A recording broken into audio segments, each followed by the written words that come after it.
Whether you're thinking of divorcing your narcissistic spouse, right in the middle of it, or have finalized your divorce, the tactics are the same. If this sounds like you need to know about Christine Hammond's new masterclass series, How to Survive a Divorce with a Narcissist. In this 4-hour video series, Christine Hammond introduces the toxic tactics that narcissists use to abuse, humiliate, and manipulate you, and teaches you exactly how to recognize these tactics and navigate through them with mastery and confidence. How to Survive a Divorce with a Narcissist is a deep dive, a masterclass that'll show you how narcissists use tactics like bait and switch, scare tactics, roller coaster ride, and child's play. It's How to Survive a Divorce with a Narcissist, a 4-hour recorded video masterclass with Christine Hammond. For more information or to purchase today, just go to growwithchristine.com/narcissism. That's growwithchristine.com/narcissism. This masterclass will change your life. Again, that's growwithchristine.com/narcissism.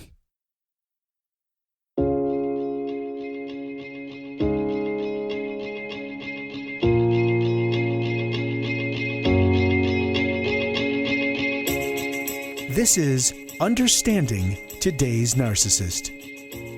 Brought to you in part by PsychCentral.com. And now here's your host, Christine Hammond.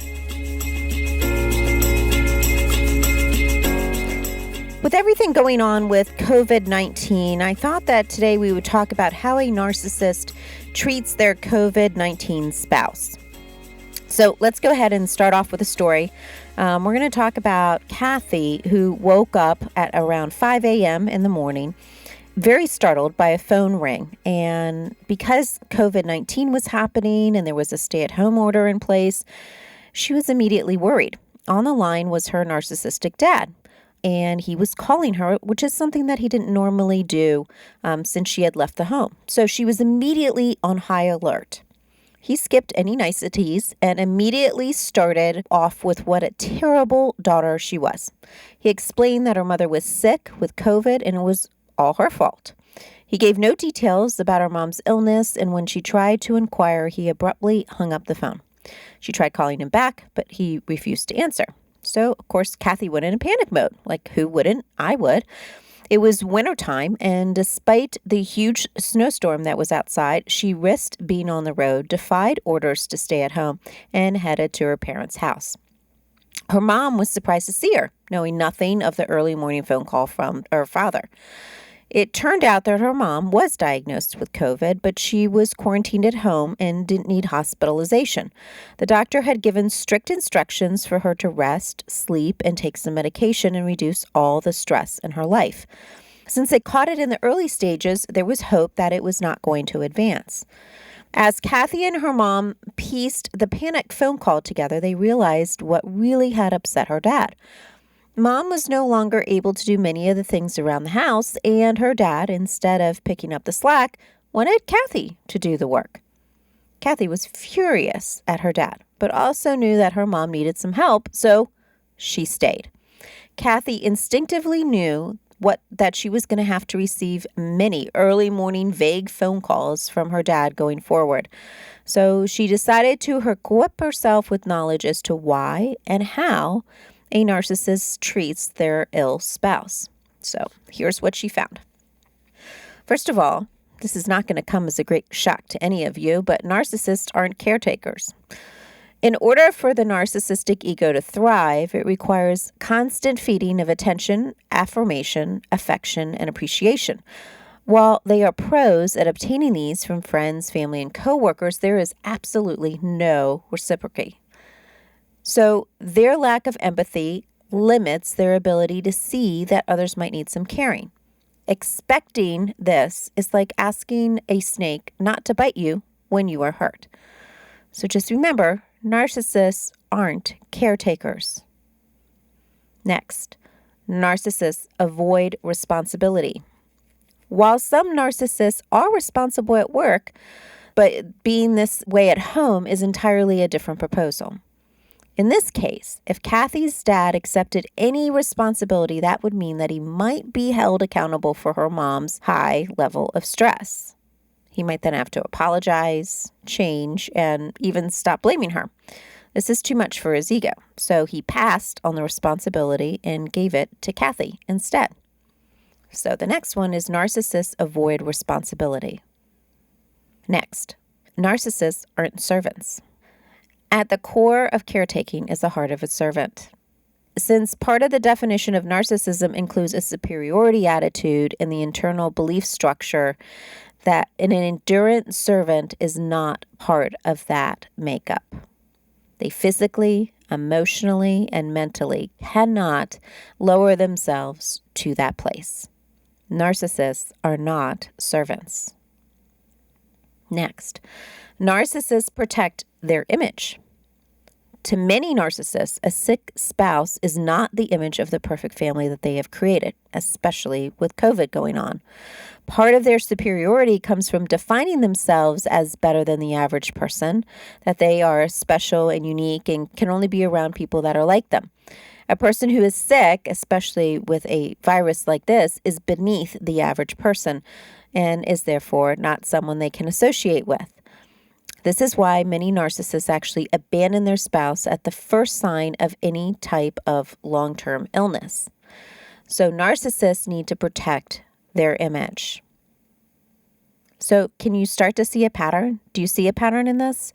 Even when the spouse is in need of additional attention and care, the narcissist cannot remove their ego in order to provide support. They might guilt trip other family members into helping, hire expensive services, pick this time to have an affair, and sometimes prematurely hospitalize or institutionalize their spouse. It is, after all about the narcissist. So now that you see this pattern, let's talk about what happens with the spouse. Well, unfortunately, the spouse feels abandoned. Most spouses of narcissists are already accustomed to the unequal balance of caretaking. But one of the reasons spouses stay is that they hold on to the hope that things will really get bad, that the narcissist is actually going to step up to the plate.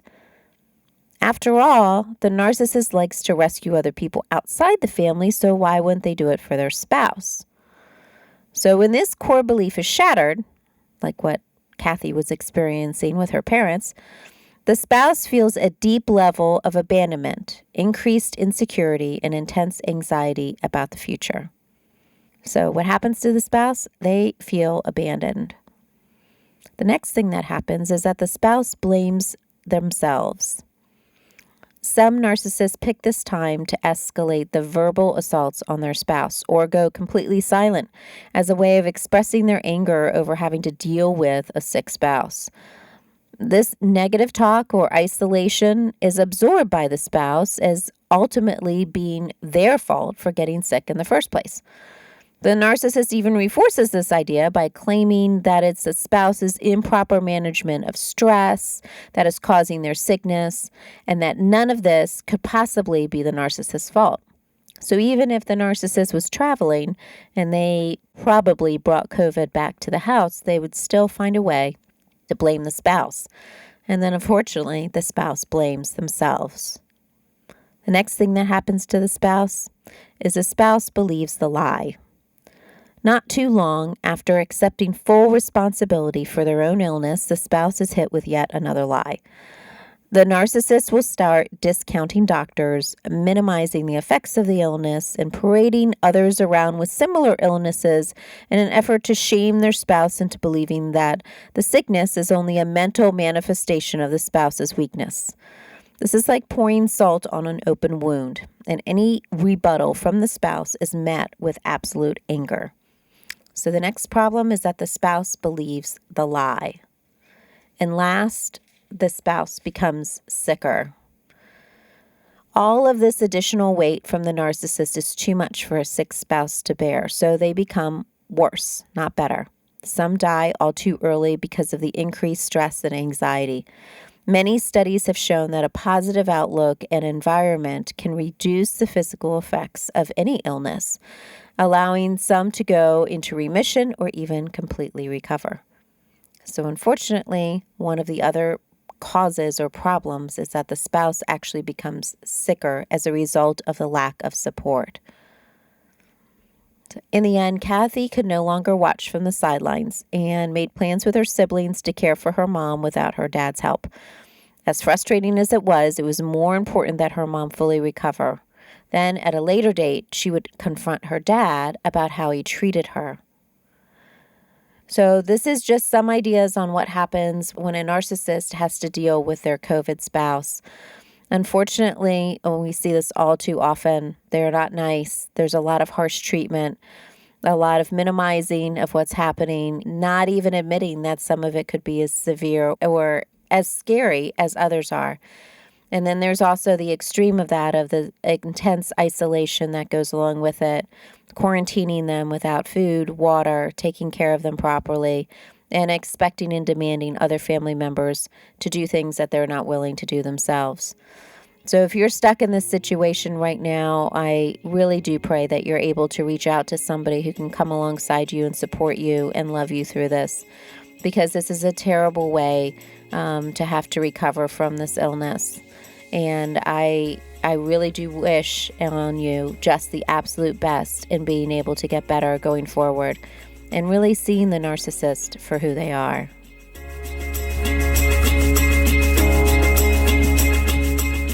Thanks for listening to Understanding Today's Narcissist with Christine Hammond. Brought to you in part by PsychCentral.com. For more information, visit growwithchristine.com.